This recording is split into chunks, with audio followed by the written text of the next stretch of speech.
안녕하세요. 항상 재미있게 듣기만 하다가 처음으로 사연을 보내는 40대 여성입니다. 저는 매일 아침 집 근처 숲길을 산책해요. 산책하면서 계절의 변화를 느끼고 다양한 꽃과 나무를 보게 되는데 가만히 보니까 꽃마다 아름다움을 뽐내는 시기가 다 다르더라고요. 이렇게 꽃마다 꽃을 피우는 시기가 다른 것처럼 우리 인생에서 꽃 피우는 시기도 다 다른 것 같습니다. 누군가는 젊은 시절이 가장 행복했고 또 다른 누군가는 60살, 70살이 돼서야 인생의 황금기를 맞이하는 것 같아요. 혹시 여러분의 인생의 꽃은 이미 피었나요? 아니면 아직인가요?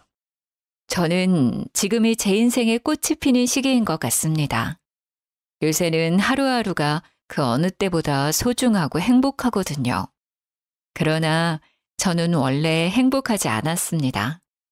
오늘은 제 행복의 꽃을 피우기 전까지 겪었던 일들을 여러분께 이야기해 볼까 해요. 저에게는 2살 터울의 자녀가 있고 시어머니를 모시고 살며 시어머니와 함께 반찬 가게를 운영하고 있습니다. 사실 시어머니는 처음에 저를 아주 싫어했어요. 유난히도 무더웠던 10년 전의 여름날, 저는 결혼 후 처음으로 시댁에 인사드리러 갔습니다. 그곳엔 시어머니와 저보다 3살 많은 손위 신우가 있었는데요. 나는 너가 하나부터 10까지 마음에 다 들지 않는다. 그래도 우리 순철이가 너 없으면 못 살겠다고 하니까 어쩔 수 없이 허락한 거야. 그러니 앞으로 살면서 나에게 며느리나 가족으로 인정받을 생각은 꿈에도 하지 말아라. 대쪽 같은 우리 엄마 성격에 널 쫓아내지 않고 결혼시킨 것만으로도 감사하게 생각해. 솔직히 너가 인물이 뛰어나기를 하니 아니면 순철이처럼 좋은 회사에 다니기를 했니? 그런다고 잘 사는 친정이 있는 것도 아니고. 솔직히 엄밀히 따지면 넌 고아잖아. 그러니까 앞으로 이 집에서 너는 있는 듯 없는 듯 조용히 살아. 알겠어? 에이, 다들 왜 이러실까? 우리 현이는 엄마랑 잘해본다고 합가까지 생각하고 이 집에 들어와서 산다잖아. 솔직히 그게 어디 쉬운 일이야? 그 마음만이라도 예쁘게 좀 받아줘요. 너는 지금 결혼했다고 네 아내 편드는 거냐? 나는 그런 팔불출아들 절대 못 본다. 그리고 제가 순수한 의도로 나랑 같이 산다고 하는 거겠니? 친정 부모 없고 마땅히 오갈 데도 없으니 그냥 이 집에서 산다는 거겠지. 아니냐? 무슨 말을 그렇게 심하게 해. 솔직히 나는 분가해서 살자고 했어요. 그런데 현이가 같이 살면서 엄마랑 진짜 가족이 되고 싶다고 해서 이런 거라고요. 그러니까 현이한테 마음 좀 열어줘요. 김순철, 한 번만 더 그렇게 네 아내 편들면 앞으로 네 아내는 더 힘들어질 줄 알아? 그리고 이연이 너는 지금 여기 서서 뭐하니? 이 시험이랑 신우이 굶길 셈이냐? 얼른 부엌에 가서 저녁 준비 안 해? 저는 시어머니의 불호령에 후다닥 부엌으로 달려갔습니다. 요새는 며느리들이 시어머니한테 자신의 의견을 똑부러지게 말하지만 그때만 해도 그런 건 상상도 못할 일이었어요. 게다가 시댁은 꽤 잘 살았지만 저는 고아나 다름이 없었습니다. 시댁은 예전에 사업을 크게 하셨던 시아버지 덕에 아주 잘 살았어요. 그 덕에 신우나 남편은 돈 걱정 없이 공부하여 신우는 대형 입시학원을 운영하고 있고 남편은 대기업에 다니고 있었습니다. 신우와 남편을 남부럽지 않게 키우신 시아버지는 저와 남편이 연애를 시작할 무렵 급성 심근경색으로 돌아가셨어요. 그래도 시아버지의 재산이 워낙 많으셨고 자식들도 많은 돈을 벌고 있어서 경제적으로 큰 타격은 없었습니다. 반면에 저는 어릴 때 아버지가 돌아가셔서 엄마와 단둘이 살았고 제가 20살이 되던 해 엄마마저 돌아가셨어요. 평생을 일만 하시며 사시던 엄마에게 간경화가 와서 간이식을 해야 하는데 유일한 가족인 제 간은 조건에 맞지 않았습니다. 게다가 돈도 없고 어디에 도움도 청할 곳이 없어서 수술을 시도조차 하지 못한 채 엄마를 보내드려야만 했어요. 그렇게 저는 세상에 혼자가 되었답니다. 이렇게 집안 차이가 났기에 시어머니와 신우는 저를 아주 못마땅히 생각했어요. 그러나 저는 시어머니의 마음을 돌리기 위해 겁도 없이 시댁에 들어가서 살겠다고 했습니다. 어차피 제게는 친정도 없으니까요. 시댁에 처음으로 입성한 날 시모와 신우에게 싫은 소리를 잔뜩 듣고 기가 푹 죽어 음식을 차렸습니다. 저도 같이 밥을 먹으려고 식탁에 앉자 시모는 버럭 화를 내셨어요. 아까 내가 한 말 못 들었니? 난 너를 가족으로 생각하지 않는다고 했다. 그 말은 너랑 같이 밥도 먹지 않겠다는 뜻이야. 너는 우리가 밥 먹을 동안 잔심부름하다가 나중에 먹어라. 어떻게 며느리가 첫날부터 같이 겸상을 할 생각을 해? 생각이 있는 건지 없는 건지. 국은 왜 이리 싱거워? 간을 한 거니 만 거니? 반찬은 또 왜 이리 싱겁고 짜고? 다들 왜 이리 트집이에요? 맘만 있는데. 그리고 엄마, 현이가 내 아내인데 같이 먹으면 안 돼? 그럼 너네 둘이 따로 나가서 먹든가. 나는 아직 쟤를 가족으로 받아들이지 못하겠다. 남편은 저를 도와주려고 했지만 그럴수록 시어머니는 더욱 저를 못마땅히 여기셨습니다. 신우 역시 제가 한 음식 하나하나를 트집 잡으며 어떻게든 구박하려고 했어요. 이렇게 저의 눈물겨운 시집살이가 시작되었습니다. 시어머니는 여기에 종종 올라오는 사연들처럼 저를 괴롭히거나 억지를 부리시지는 않았어요. 다만 저를 없는 사람 취급했습니다. 제가 해야 하는 집안일이나 시간에 맞춰 식사 준비를 안 하면 호되게 혼내시기는 했지만 그래도 일을 다 하면 제가 무엇을 하든 신경 쓰지 않으셨어요. 그러나 근처에 살며 매일 반찬 가지러 오는 신우가 저를 힘들게 했습니다. 시댁에 들어와서 산 지 2달 정도 지났으려나요? 그날도 학원에 출근하기 전인 오전 시간에 우리 집에 왔습니다. 옳게 이리 와봐. 창틀에 먼지 좀 봐. 도대체 청소하는 거야 마는 거야. 이 먼지를 다 우리 엄마가 먹고 내 동생이 먹는다고. 아니 너가 나가서 일하는 것도 아니고 고작 집안일 하는데 청소 안 해도 제대로 못하면 어떡해? 사람이 태어났으면 밥값은 하고 살아야 하는 거 아니니?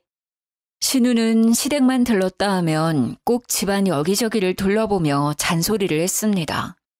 저는 어머니 눈치가 보여 신우에게 대들지도 못했죠. 어차피 제가 사는 집이니 당연히 청소는 깨끗이 해야 한다고 생각하고 말았죠. 그러던 어느 날 신우가 제게 웬 도시락통 하나를 건넸어요. 이제 매일 너가 내 도시락 좀 싸. 갑자기 웬 도시락을 싸요? 이번에 학원 규모가 커지면서 선생님이 없어서 나도 강의하느라 저녁 먹으러 나갈 시간이 없네. 그래서 너가 내 도시락 좀 싸야겠어. 사실 시어머니가 갓 지은 밥만 드시고 반찬이나 국도 냉장고에 한번 들어갔다 나오면 드시지를 않으셔서 끼니마다 새로운 밥과 반찬을 해야만 했습니다. 그래서 항상 냉장고에는 바로 해먹을 수 있도록 식재료들이 가득했지요.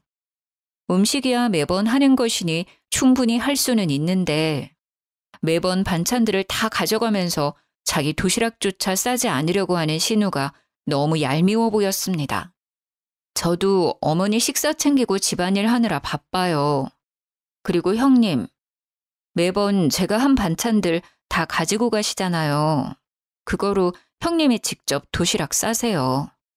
더 많이 컸다?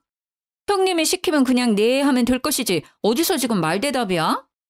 신우의 앙칼진 목소리에 방에서 쉬시던 시어머니가 나오셨습니다. 이게 지금 무슨 소란이냐? 순자 너는 왜 큰 소린데? 내가 쟤한테 도시락 싸달라니까 제가 못하겠다잖아. 엄마, 쟤 요새 너무 편한가 봐. 신우의 무서운 줄도 모르고 말이야. 너는 그냥 도시락 싸달라고 하면 알겠다고 할 것이지 뭘 그리 소란을 만들어. 오늘부터 무조건 너가 순자 도시락 싸도록 해라. 이 일로 더 말 나왔다가는 집에서 쫓겨날 줄 알아? 시어머니는 역시 신우 편이었고 이 집에서 쫓겨나면 오갈 데가 없던 저는 그날부터 신우의 저녁 도시락을 챙겨야 했습니다. 그리고 다음 날 집 청소를 하고 있는데 이번에는 신우가 웬 보따리 하나를 제게 던졌어요. 요새 강의 끝나고 집에 오면 밤 11시야. 너무 시간이 늦기도 하고 피곤해서 말인데 네가 내 속옷 좀 빨아. 내 속옷 다 실크라서 세탁기에 돌리면 안 되고 무조건 손빨래해야 해. 속옷, 손빨래요? 아니 형님, 인간적으로 본인 손빨래는 본인이 직접 하셔야 하는 거 아닌가요? 저한테 속옷 보이기 부끄럽지 않으세요? 저는 되게 부끄러울 것 같은데. 같은 여자끼리 뭐가 불편해. 그리고 이 집의 집안일은 당연히 며느리인 네가 해야 하는 거 아니야? 신우는 본인이 입던 속옷까지 손빨래하라고 명령하는데 죽어도 그 일은 못하겠더라고요. 솔직히 도시락이야 매일 하는 음식을 통만 바꿔서 담는 것이니 충분히 하겠지만 속옷 손빨래는 아니잖아요. 그래서 저는 못하겠다고 했고 당연히 신우는 이번에도 불같이 화를 냈고 그 소리에 어제처럼 시어머니가 오셨습니다. 왜 또 소란이야? 무슨 일인데? 내가 쟤한테 내 속옷 빨래하라니까 싫다네. 이 집에 며느리로 왔으면 당연히 내 속옷 빨래도 해야 하는 거 아니야? 저는 이번에도 당연히 시어머니의 불호령이 떨어질 줄 알았습니다. 그런데 시어머니의 말은 의외였어요. 순자야, 아무리 그래도 네가 나이가 어린 나이도 아닌데 네 속옷은 당연히 네가 빨아야지. 내가 너를 그렇게 책임감 없는 사람으로 가르치더냐? 그 보따리 다 챙겨서 다시 니네 집에 가져가. 그래도 쟤는 우리 집에서 일하는 사람이잖아. 내 속옷 하나 못 빨아? 그래, 제가 내 집에서 일하는 사람인 건 맞지만 네 집에서 일하는 사람은 아니잖아. 그러니까 잔말 말고 순자는 얼른 가고 너는 이제 곧 점심시간이니 부엌에 가서 밥이나 해라. 시어머니의 말에 신우는 나가고 저는 부엌에서 밥을 하는데 왠지 모르게 서러웠습니다. 두 사람은 여전히 저를 가족으로 생각하지 않고 집에서 일하는 사람 정도로만 생각하고 계셨어요. 원래부터 저를 싫어하는 것은 알고 있었지만 직접 들으니 더 서러웠습니다. 그러나 친정도 없고 변변한 친구도 없던 저는 그 누구에게도 저의 속사정을 말하지 못했어요. 제 남편에게도요. 사실 남편은 그 당시 회사에 일이 너무 많아서 별 보고 출근했다가 별 보고 퇴근하고 있었습니다. 회사 일로도 충분히 힘든 남편에게 저의 신세 한탄까지는 할 수 없겠더라고요. 그렇게 저는 속으로 사귀고 사귀면서 미련하고 멍청하게 신혼을 보냈습니다. 그러다 결혼 후 시어머니의 첫 생신날이 왔어요. 시어머니는 인정해 주시지 않았지만 그래도 며느리인데 잘 차려야겠다는 생각에 새벽부터 일어나 시어머니가 평소에 잘 드시던 음식들을 한상 차렸습니다. 그런데 원래 시어머니 생신이라고 학원도 하루 쉬고 온다던 신우는 코빼기도 비치지 않고 제 전화도 받지 않더라고요. 게다가 남편은 회사에 갑자기 문제가 생겨서 철야 근무를 해야 한다고 했습니다. 결국 시어머니의 생신상에는 시어머니 혼자 앉게 되었어요. 생일인데 자식들 하나 없이 너만 있구나. 혼자 먹기 쓸쓸한데 너도 같이 먹자. 네? 저도 여기 같이 앉아도 돼요? 무슨 같은 말을 두 번씩이나 하게 만드니? 이제 너도 같이 먹자고. 저는 시어머니의 말에 뛸 듯이 기뻤습니다. 사실 그 당시 저는 시어머니가 호환 마마보다 무서웠지만 그래도 가족으로 인정받고 싶었어요. 그런 시어머니가 처음으로 같이 밥을 먹자고 하시니 드디어 제 노력이 인정받은 것 같은 생각이 들었습니다. 그날은 시어머니는 쓸쓸했을지 모르겠지만 저는 참으로 기쁜 날이었네요. 그 뒤로는 시어머니가 조금씩 말을 걸어주시기 시작했고 저는 마음이 편해져서인지 임신을 하게 되었어요. 임신하니 시어머니가 집안일을 많이 시키진 않았습니다. 하지만 식사 준비는 계속해야만 했는데요. 입덧을 시작하면서 입맛이 이상하게 변하고 밥 냄새조차도 맡지 못하겠더라고요. 제대로 먹지를 못하니 기운이 없었고 그러던 어느 날은 남편 출근한 뒤로 아예 일어나지를 못했습니다.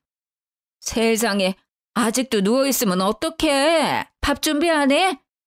지금 입덧이 너무 심해서 어지러워서 도무지 못 일어나겠어요. 오늘 하루만 대충 짜장면 같은 거 시켜 드시면 안 될까요? 짜장면 같은 소리 안 해. 나는 말이다. 순자랑 순철이 임신했을 때 그렇게 입덧을 했어도 시어른들 식사 한 번도 빼놓은 적이 없었어.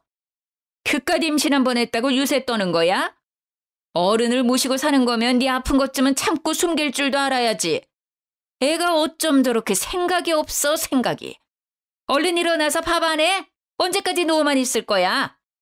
결국 저는 시어머니의 불호령에 입덧으로 헛구역질을 하면서 반찬과 국을 끓여 점심상을 차려야만 했습니다. 그런데 입덧을 하니 제대로 간을 맞추지 못했고 결국 시어머니한테 또 한 소리를 들었어요. 국은 왜 이래 짜? 반찬들은 또 왜 이래 싱겁고 밥은 이게 뭐니? 죄송해요. 입덧해서 그런지 간을 못 맞추겠어요. 네가 지금 이 집에 들어온 지가 벌써 2년째인데 입덧 좀 한다고 간을 이렇게 못 맞춰? 이제는 간을 보지 않고도 음식을 만들 수 있도록 해라. 제가 무슨 장금이도 아니고 간을 보지 않고 어떻게 음식을 만들어낸답니까? 그러나 시어머니는 저의 이런 속도 모르고 음식이 간에 맞지 않으면 크게 혼을 내셨어요. 그래도 다른 집안일은 시어머니가 다 해주셨는데 신우는 그게 정말 싫었나 봅니다. 하루는 제가 설거지를 하는 대신 시모는 거실을 청소하고 있었는데 그때 신우가 온 거예요. 엄마가 청소하는 거야? 야, 너 지금 임신했다고 감히 시어머니한테 집안일을 시켜? 미쳤어? 순자야, 그냥 둬라. 내가 운동할 겸 해서 청소하는 거야. 현이도 지금 설거지하느라 바쁘잖니. 집에 일하는 사람이 있는데 엄마가 왜 집안일을 해? 제가 설거지 다 하고 청소하면 되지. 신우는 크게 화를 내며 내 머리채라도 잡을 기세였지만 시모가 막아주셔서 다행히 큰 화는 면했습니다. 그 뒤로도 저만 보면 신우짓을 하려 했지만 그럴 때마다 어머님이 화내는 형님을 뜯어 말렸어요. 이렇게 마음을 많이 열어주신 시어머니 덕에 저의 결혼 생활은 점점 편해졌습니다. 그 뒤로 저는 둘째를 낳고 그 아이가 4살 정도 되었을 때였어요. 여전히 신우는 학원 원장으로 잘 나갔고 남편은 일이 더 바빠져 집에 아예 못 들어오는 날도 꽤 있었습니다. 엄마, 이거 호텔 뷔페 식사권인데 이번에 엄마 친구들이랑 가서 식사하셔. 현이 너도 같이 가서 먹든가. 단 한 번도 시댁에 베푼 적 없던 신우가 호텔 뷔페 식사권을 시어머니와 제게 건넸습니다. 돈은 많이 벌지만 가족들에게는 한 푼도 쓰지 않는 사람이 무슨 일로 이렇게 좋은 것을 주나 싶어 조금 이상했어요. 현이가 나 따라와봤자 좋겠니? 그냥 혼자 친구들이랑 가마. 현이 너는 집에서 쉬어라. 그래도 같이 가. 친구들한테 며느리도 보여주고 좋지 뭐. 그리고 엄마 혼자 갔다가 길이라도 헤매면 어째? 신우는 걱정하는 표정을 지으며 자꾸 저더러 같이 가라고 하길래 어쩔 수 없이 그러겠다고 말했죠. 다음 날 저는 시모를 모시고 가려고 했으나 시모 역시 그냥 혼자 다녀오는 것이 마음 편하다며 나가셨죠. 그렇게 1시간 정도 지났으려나요? 누군가 집 비밀번호를 누르더라고요. 벌써 시어머니가 오셨나 했는데 나가보니 신우였습니다. 뭐야? 너 엄마랑 밥 먹으러 안 갔어? 네가 왜 집에 있어? 아, 그게 어머니가 혼자 가시는 것이 더 편하시다고 해서요. 신우는 대답도 듣지 않고 후다닥 어머니 방으로 들어가 버렸습니다. 뭔가 이상해서 몰래 지켜보니 신우는 장롱 서랍을 뒤지고 있었고 서랍 깊숙한 곳에 숨겨졌던 시어머니의 통장과 도장을 꺼내서 자신의 가방에 넣더라고요. 어머, 형님, 그거 어머니 통장 아니에요? 그걸 왜 가져가요? 내가 가져가든 말든 네가 무슨 상관이야. 내가 이 집 딸인데 당연히 엄마 돈 좀 가져갈 수 있는 거지. 그래도 이거 어머니 돈인데 어머니한테 허락은 받고 가져가셔야죠. 아무리 가족의 통장이라도 막 가져가면 그것도 도둑질이에요. 뭐? 도둑질? 너 말 다 했어? 내가 좀 이따가 엄마한테 직접 말할 거야. 그럼 아직 어머니께 말씀도 안 드렸다는 거네요? 혹시 몰래 통장 가져가시려고 저랑 어머니한테 호텔 뷔페 식사권을 주셨어요? 어쩐지 형님이 갑자기 그 비싼 호텔 뷔페권을 주셔서 조금 이상하다 했는데 정말 여전하시네요. 저는 일부러 말을 걸면서 신우가 집 밖으로 나가지 못하게 붙잡았고 얼마 지나지 않아 시어머니가 집에 오셨습니다. 엄마, 아니 왜 벌써 들어와? 밥 먹으러 안 갔어? 친정에서 돈 한 푼 쓰지 않던 네가 갑자기 뷔페 식사권을 주길래 뭔가 이상해서 가려다가 말았다. 날 밖으로 빼돌리고 감히 니네 아빠 사망보험금 훔치려고 머리를 써? 이년이가 오늘 좀 맞아야겠다. 엄마, 내가 이 돈으로 다른 짓 하는 것도 아니고 학원 확장시키려고 그러는 거잖아. 학원 커져서 떼돈 벌면 내가 우리 엄마 모른 척 하겠어? 다 엄마도 잘 되고 나도 잘 되려고 하는 거야. 아무리 그래도 이 돈은 절대 안 돼. 니네 아빠 목숨값이다. 절대 못 쓴다.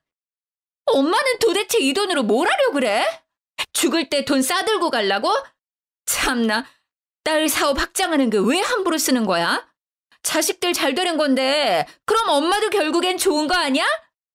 시모는 참지 못하고 신우 머리채를 잡아 뜯었습니다. 알고 보니 얼마 전부터 학원을 확장시킬 계획으로 신우가 돈을 빌려달라고 했었대요. 그러나 시모는 괜히 사람이 더 욕심부리다가 망할 수 있으니 지금 있는 학원이나 잘 관리하라며 돈을 주시지 않았어요. 사실 신우 학원 근처에 크고 작은 학원들이 생기면서 학생들이 점점 줄고 있었거든요. 하지만 신우는 자신의 욕심을 버리지 못해서 돌아가신 시부의 사망보험금을 몰래 훔치려 했던 거였죠. 다행히 미리 눈치챈 어머님이 식사하러 가시는 척하며 신우를 완벽히 속여서 그 돈은 무사히 지킬 수 있었어요. 결국 신우는 시어머니에게 욕을 바가지로 먹은 뒤 집으로 돌아갔습니다. 한바탕 소동이 벌어진 뒤 저는 내심 시어머니가 저를 칭찬해 주실 것으로 기대했어요. 신우가 돈을 들고 나가지 못하도록 붙잡아서 돈을 지킬 수 있던 거잖아요. 하지만 시모는 여전히 냉랭했습니다. 오늘따라 참 말이 많구나. 조금 있으면 저녁 시간이니까 얼른 가서 밥이나 차려. 제가 몇 억 되는 돈을 지켜줬는데 시어머니는 고맙다는 말은커녕 얼른 가서 밥이나 차리라고 명령하셨어요. 원래부터 시모는 듣기 좋은 말을 하는 편은 아니지만 이상하게 그날은 참 서운했습니다. 그날따라 정말 밥이 하기 싫었고 다 때려치우고 싶은 마음으로 저녁 식사를 준비하고 시어머니를 불렀어요. 시어머니는 국을 먼저 한술 뜨시더니 인상을 팍 찌푸리셨습니다. 이어서 반찬들도 하나하나 맛보시더니 음식을 뱉어내시기까지 하셨어요. 국이 왜 이렇게 달아? 가늘한 거 맞아? 그리고 어묵볶음은 또 왜 이리 짜? 너 정신 안 차릴래? 시어머니의 말씀에 저도 맛을 보니 음식들이 하나같이 다 이상했습니다. 시어머니에 대한 섭섭한 마음으로 요리를 해서 그런지 간이 전혀 되지 않았고 심지어 국에는 제가 소금 대신 설탕을 넣었더라고요. 저는 평소 같았으면 죄송하다고 하며 다시 음식을 했겠지만 그날만큼은 시어머니한테 대들고 싶었습니다. 어머니, 솔직히 저 너무 속상해요. 시아버지 사망보험금 형님이 가져갈 뻔한 거 지켜드렸잖아요. 그럼 최소한 고맙다는 말 정도는 해주실 수 있는 거 아니에요? 그리고 사람이 어떻게 매일 음식을 잘해요?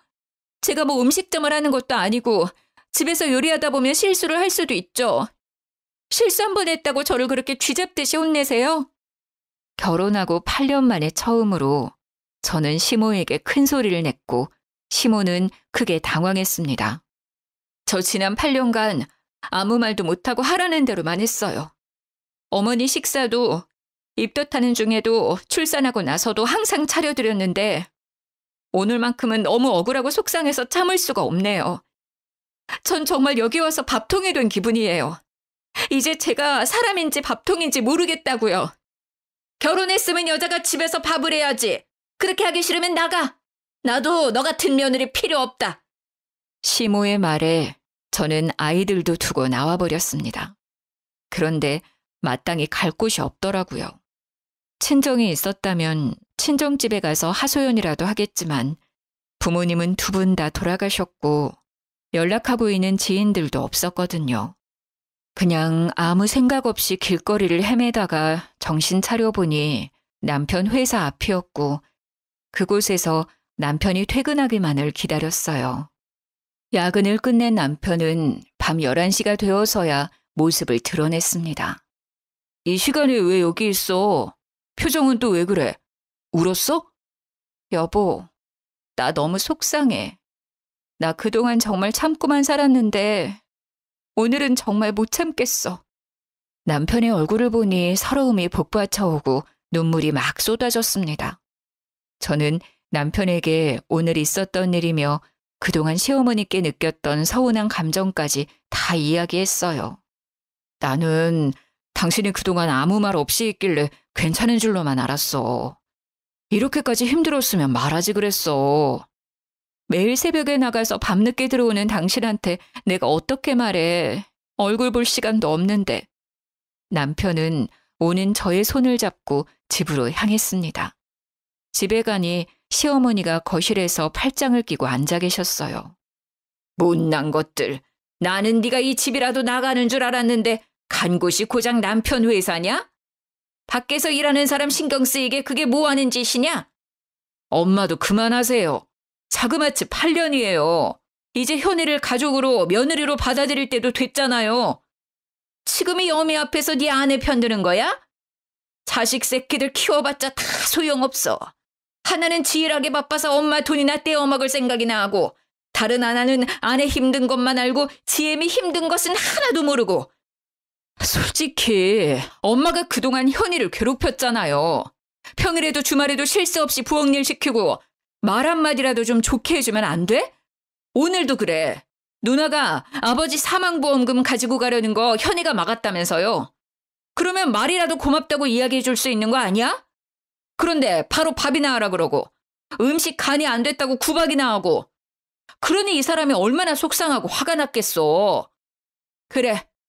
네 말대로 현이 제가 오늘 너네 아버지 사망보험금은 잘 지켜냈다. 그래도 자신이 할 일은 제대로 해야 하는 거 아니니? 자기 할 일을 제대로 못했으면 혼나야지. 네가 오늘 제가 차린 저녁상을 못 봐서 그러나 본데 아주 가관이었다. 국에는 설탕이 들어가고 밑반찬은 짜고 맵고 난리였다고.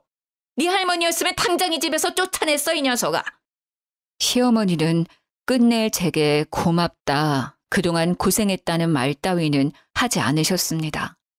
오히려 제게 제대로 상을 차리지 못했다고 구박하셨어요. 그 자리에 더 있자니 너무 화가 나고 속상해서 그냥 방에 들어가 버렸습니다. 이미 잠을 자는 아이들을 보며 한참을 울다가 저도 모르게 스르르 잠이 들었던 것 같아요. 그리고 새벽, 꿈에 돌아가신 엄마가 나왔습니다.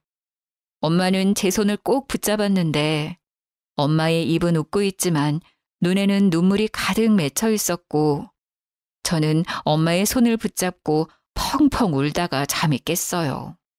다시 잠을 자려고 했지만 잠이 들지 않아 거실로 나갔는데 시어머니의 방에서 끙끙 앓는 듯한 소리가 들렸습니다. 문을 살짝 열어보니 시어머니가 어딘가 많이 아파 보이셨고 깜짝 놀란 저는 황급히 남편을 깨워 응급실로 향했어요. 의사 선생님은 입원을 해서 정밀검진을 하자고 하셨고 검진 결과 돌아가신 친정엄마처럼 간경화라는 진단을 받았습니다. 이미 많이 진행된 상태라 간이식 수술까지 해야만 하는 상황이었죠. 일단 급한 대로 저와 남편이 먼저 공여자 검사를 받았고 신우한테도 연락을 했는데 전화를 받지 않아 급한 대로 문자라도 남겼습니다. 하지만 신우는 그 뒤로도 아무 연락이 없었어요. 며칠 후 저와 남편의 공여자 검사 결과가 나왔는데 남편은 조건에 부합되지 않았고 제가 공여자로 적합했습니다. 그리고 그날 연락이 되지 않던 신우가 찾아왔어요. 올케 간이 적합하다고? 그럼 올케가 우리 엄마한테 간 이식하면 되겠네. 아무리 그래도 내가 어떻게 며느리의 간을 받니? 이 사실 알면 세상 사람들이 나 못된 시험이라고 욕해. 제가 일가 친척이 있는 것도 아니고 뭐 어때? 어차피 고아잖아. 지금 일하는 것도 아니고 아기도 다 낳았는데 못할 게 뭐야? 누나도 결혼하고 아기도 낳고 그 아이가 혼자 학교도 다니니까 손 갈 일 많이 없겠네. 그럼 누나가 간이식 해줄 수 있는 거 아니야? 그리고 이런 일은 당연히 자식들이 해야지. 왜 현이한테 그래? 누나는 일단 이런 이야기 하기 전에 가서 공여자 검사나 먼저 받아. 나는 바쁘잖아. 학원 운영도 해야 하고 우리 형진이 뒷바라지 해야 해서 안 돼. 그리고 간이식 해줄 수 있는 할 일 없는 제가 있는데 왜 바쁜 내가 굳이 시간을 쪼개서 그런 검사를 받니? 형님은 아들이 형진이 하나 있지만 저는 정우, 정민이 두 아이가 있어요. 게다가 정민이는 아직 4살밖에 안 됐고 둘 다 학교도 안 다녀요. 자꾸 저한테 할 일 없다고 하시는데 4살, 6살 두 아이 보는 것만으로도 하루가 정신없다고요. 그래서 우리 엄마한테 간 주기 싫다고? 머리가 있으면 생각을 해봐. 네가 나만큼 돈을 벌 수 있어? 그러면 나도 깔끔하게 인정하고 공여자 검사 받고 맞으면 내가 수술할게. 근데 아니잖아. 너보다 내가 훨씬 더 생산적이고 효율적인 일을 하고 있다고. 그럼 덜 효율적인 일을 하는 네가 당연히 간을 내줘야 하는 거 아니야? 구박하고 날 미워하던 시어머니한테 네 간 내주려니까 하기 싫은 거구나. 사실 저희 엄마도 간경화가 오셨고 간이식을 받지 못해 돌아가셨어요. 그런 엄마 생각이 나서 저 시어머니한테 충분히 간이식 할 수는 있어요. 그런데 제가 이 집 며느리라는 이유만으로 당연히 제가 해야 한다는 식의 생각은 하지 말아주세요. 자식이라고 해서 당연히 간이식을 하지는 않잖아요. 형님처럼. 너 지금 말에 뼈가 있다? 내가 뭐 하기 싫어서 안 하니? 하루라도 학원 문 닫으면 손해가 얼만 줄 알아? 네가 그거 다 보상해 줄 거야? 그만해라. 시끄럽다. 아픈 사람 앞에서 뭐 하는 짓이야? 그리고 순자 너, 나 솔직히 이번에 너한테 실망했다. 간이식을 하고 안 하고를 떠나서 일단 엄마가 아파서 응급실에 실려왔다고 하면 얼굴은 당연히 비춰야 하는 거 아니니? 요새 시험 기간이라 엄청 바쁘다고. 잠도 제대로 못 자는데 어떻게 와? 그래도 엄마 안 돌아가시고 별일 없이 계시잖아. 쟤한테 간이식도 받고 그럼 됐지 뭐. 이게 그렇게 혼날 일이야? 엄마 입에서 실망이라는 단어를 들을 일이냐고. 뭐라고? 이 인연이... 내가 지금 기가 막혀서 말이 다 안 나오는구나. 꼴 보기 싫으니까 너 당장 나가. 엄마, 지금 나를 쫓아내는 거야? 엄마 말대로 나 나갈게. 잘 됐네. 안 그래도 시험 기간이라 바쁜데 가서 일이나 하면 되겠어. 신우는 그렇게 나가버렸고 그 뒤로 연락이 되지 않았습니다. 그리고 저는 엄마에게도 드리지 못했던 제 간을 시어머니한테 드리게 되었어요.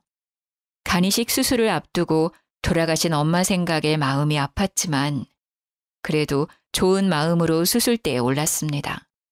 다행히 수술은 무사히 잘 끝났고 저와 시어머니의 회복도 생각보다 빨랐어요. 퇴원하고 집에 온 날 시어머니는 저를 큰 방으로 부르셨어요. 제 손을 꼭 붙잡으며 말하셨죠. 현이야, 그동안 내가 너한테 모질게 굴었지? 정말 미안했다. 내가 사실은 말주변도 없고 남편이 저 세상에 간 뒤로는 우울증이 아주 심하게 왔어. 그나마 내가 의지할 곳은 우리 아들뿐이었는데 그런 아들이 너에게 푹 빠져서 헤어나오질 못하니 질투가 나기도 하고 너가 밉더구나. 그래서 너에게 더 곁을 주지 않았어. 그래도 도망가지 않고 내 옆에서 말없이 있어줘서 정말 고맙다. 내 자식들도 못한 이식을 다 해주고 말이야. 이제 너를 친딸처럼 생각하며 못살게 굴었던 것들 평생 갚으며 살아야겠구나. 시모의 진심 어린 말을 들으니 지난날 쌓였던 서러운 감정들이 눈 녹듯 사라졌습니다. 그 뒤로는 서로에게 마음을 활짝 열고 잘 지냈어요. 그러던 어느 날 시모에게 좋은 일이 생겼습니다. 예전에 시아버지가 젊으실 적 사놓은 땅이 있었는데 시아버지가 돌아가시며 그 땅의 주인이 시어머니가 되었거든요. 그런데 이번에 그곳이 재개발되면서 땅값이 엄청 뛴 거예요. 이 소식을 한 시어머니는 그 땅을 팔아버리고 그 돈으로 5층짜리 상가 건물을 샀어요. 엄청 좋은 상가는 아니었지만 그래도 모든 층에 가게며 병원이 다 들어서고 장사도 엄청 잘 되고 있었습니다. 이렇게 시모는 건물주가 되었고 이 소식을 들은 신우가 1년 만에 집에 찾아왔어요.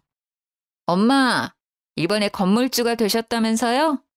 요새 건물주가 조물주보다 더 높다던데 우리 엄마 멋지네. 보니까 거기 그래도 꽤 장사 잘 돼서 월세만 받아도 먹고 살겠던데요? 참나, 너는 집에 1년 만에 찾아와서는 한다는 이야기가 그거냐? 너 여기 온 목적이 뭐야? 콩고물 기대하고 온 거냐? 너한테 줄 돈 따위는 없어. 이제 우리 엄마 돈도 잘 버는데 하나뿐인 딸은 살기가 참 힘드네. 요새 우리 학원 옆에 학원들이 자꾸 들어와서는 우리 선생님들을 다 데리고 가버리네. 학원에 수업해줄 강사들이 없으니까 학생들도 점점 줄고 너무 힘들어. 그래서 말인데 나 돈 좀 주면 안 될까? 요새 애가 커가면서 돈 들어갈 곳은 많은데 경기가 어려워서 남편도 버리도 시원찮고 나도 지금 학원 문 닫아야 할 판이라 너무 힘들어. 엄마, 나 좀 도와줘요. 이 썩을 년아, 너는 내가 돈줄로밖에 안 보여? 네가 필요할 때만 와? 너 엄마 아플 동안 뭐하고 있었어? 어떻게 얼굴 한번 비치지를 않다가 오랜만에 와서 한다는 이야기가 돈? 내가 그 돈 줄 것 같아? 그동안 나도 학원 일하느라 정말 바빴어. 내가 뭐 놀고 먹느라 그랬어? 나도 쟤처럼 집에서 놀고 먹으면 맨날 올 수 있어. 그런데 나도 먹고 사느라 바쁘잖아. 우리 아이 뒷바라지도 해야 하고 그래서 그런 거지. 너만 돈 버냐? 너만 애 낳았어? 하여튼 끝까지 지 생각만 하고 남들 생각은 눈꼽만큼도 없지. 어떻게 내 뱃속에서 너 같은 애가 나왔는지. 난 이제 너 딸로 생각 안 한다. 이제 내 딸은 오로지 현이뿐이다. 너는 이제부터 남남이야. 지난 1년간 연락 없이도 잘 지낸 것처럼 앞으로도 우리 쭉 그러고 살자. 알겠어? 우리 엄마 내가 그동안 안 와서 서운해서 그래? 앞으로 자주 올게요. 그러니까 나 돈 좀. 썩 꺼지지 못해? 나가! 그렇게 신우는 쫓겨났고 시어머니는 제게 잠시 할 말이 있다고 자리에 앉아보라고 하셨어요. 얘야, 지금부터 내가 하는 말은 너가 딸 같아서 하는 말이니 잘 생각해보렴. 이번에 내가 산 상가 1층이 지금 공실인데 거기서 반찬 가게 하나 내보지 않을래? 제가 반찬 가게를요? 제가 그런 걸 어떻게 해요? 전 계속 전업주부로만 살았는걸요? 너가 그냥 집에서 놀고 먹었니? 매일 음식 했잖아. 그게 어디 쉬운 일이야? 그리고 나 입맛이 까다로운 사람이라 어지간한 음식점 음식들은 다 입에 맞지 않는데 너의 음식은 맛있더구나. 나는 너가 결혼하고 나서 처음으로 내 생일상을 차려준 이후부터 너가 반찬 가게를 열었으면 했었단다. 그런데 요새 같은 시대에 그저 그런 음식 솜씨로 반찬 가게 열면 성공하기 힘들잖니. 그래서 일부러 너한테 음식에 대해서는 아주 모질게 대했던 거야. 그동안 입덧해도 지독하게 음식을 만들도록 시켰던 건 제 손맛이 좋아서였다는 걸 처음 들었는데요. 어머니는 제가 반찬 가게로 성공했으면 하는 마음으로 1년 365일 내내 제게 그래도 독하게 음식을 시켰던 거였죠. 하지만 집에서만 음식을 만들던 제가 막상 반찬을 만들어 팔 생각을 하니 차마 용기가 나지 않았습니다. 아무리 그래도 그건 못하겠어요. 저는 그렇게 장사할 만한 실력은 아닌 것 같아요. 아니야. 너 정도 실력이면 충분히 가게 내볼 만해. 너가 내 상가에서 반찬 가게를 낸다고만 하면 임대료 월세 같은 것 1원 한 푼도 받지 않을 테니까 한번 시작이나 해보렴. 지금이야 아이들이 아직 어리지만 언젠가 아이들도 커서 분가를 할 테고 그럼 너도 네 삶을 살아야 하지 않겠어? 결국 저는 시어머니의 말대로 반찬 가게를 차렸습니다. 솔직히 가게를 오픈하면서도 제 반찬이 팔리면 뭐 얼마나 팔리겠나 하는 생각이 들었지만 시어머니의 입맛은 정확했는지 생각보다 장사가 정말 잘 되었어요.